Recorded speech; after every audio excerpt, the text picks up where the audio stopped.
Bon dia, éssers de llum! El vídeo d'avui és consells abans, durant i després de fer una regressió. Avui vos donaré consells per fer una regressió. Consells que són que a mi m'haurien estat útils si abans de fer les primeres.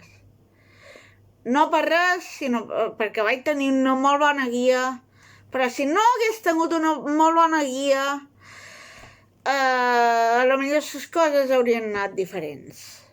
Primer consell. La regressió no és cap broma. O sigui, no és cap broma. Vas a vides passades, i a vides passades han passat coses terribles i te poden haver passat a tu. De fet, és probable que t'hagin passat, que t'hagin mort ofegat, que t'hagin mort de mil maneres. Per tant, si t'ha de crear un trauma nou, no la facis. No. Has d'estar assegura que la... Després, cerca una persona que te guiï i que ho sàpiga fer. I antes de cercar una persona que te guiï, antes d'estar segura que vols que te guiï, fer altres coses amb aquesta persona. Vull dir, o com a mínim que tinguis una referència fiable. Jo, la persona que me va fer les regressions, ja havia fet altres coses. M'havia tirat les cartes, havia fet de mestre d'espelmes, d'escur d'espelmes, havia fet moltes de coses antes. Per tant, no anava a ser que jo sabia que podia confiar en aquella persona i encara hi puc confiar. Després de la regressió,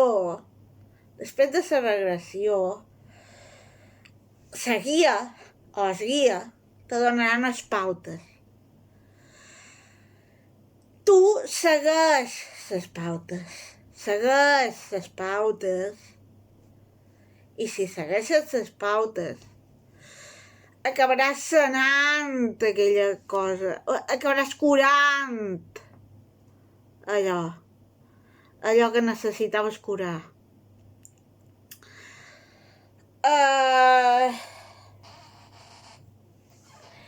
I fer-li cas a la teva guia, perquè ella en sap més que tu i només te vol ajudar. I just després de la regressió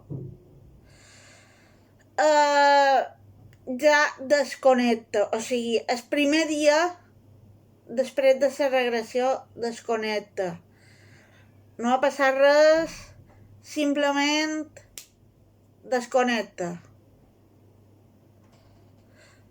Si vos ha agradat el vídeo, subscriviu-vos i aquí hi ha més vídeos.